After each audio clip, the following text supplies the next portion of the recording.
My name is Faith Johnson and my title is Director of Caramel Rock. Caramel Rock is a fashion brand. The difference with this fashion brand is we run outreach projects in our community.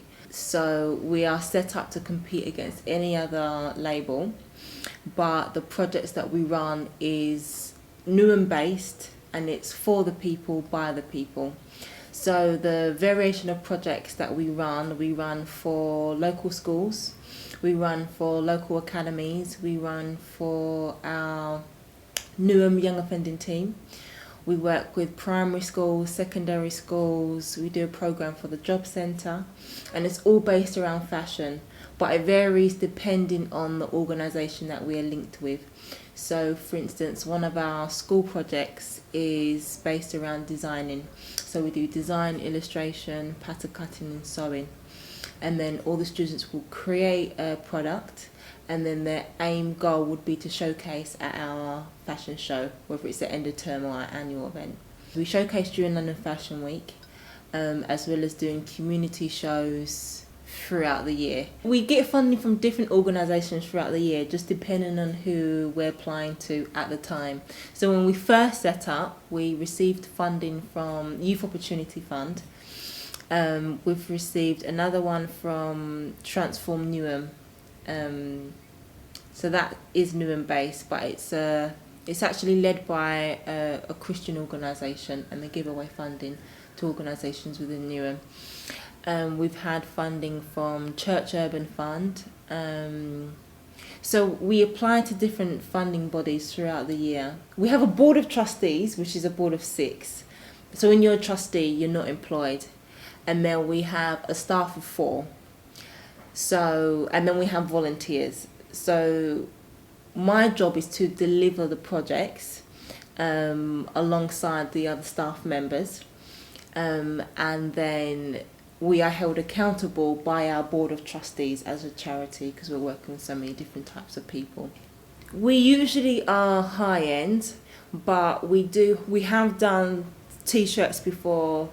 We've done sportswear before, so we do target the higher end market, but we do, depending on the brief and the season, we do vary. So we have done men's, women's, we do pretty much everything. But as we expand, we'll be able to touch across the board.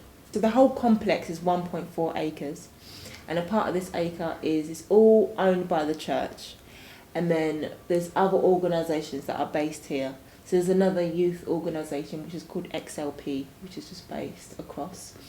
You have a homeless shelter, which is just based on top of this building. There's a nursery, there's a dance studio, so we do street dance workshops as well. There's a beautiful garden, so the whole complex is massive.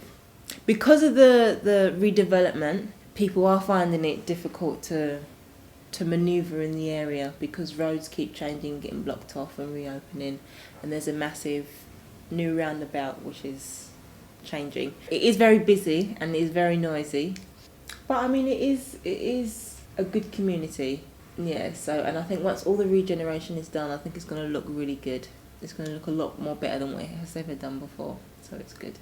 I think one of the biggest changes is, as a community, it's becoming more that sense of a city with so many hotels, buildings, offices being opened, that it's starting to give that feel of being more central, even though we're east. So it's seeming to become a little bit more upmarket. You can literally get to anywhere from here.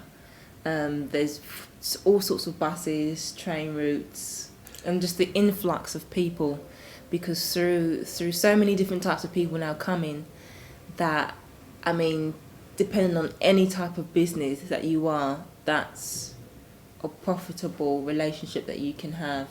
And as an organisation, if we can affect a lot of those people, then when they go back, that's enabling the project to maybe even go potentially international.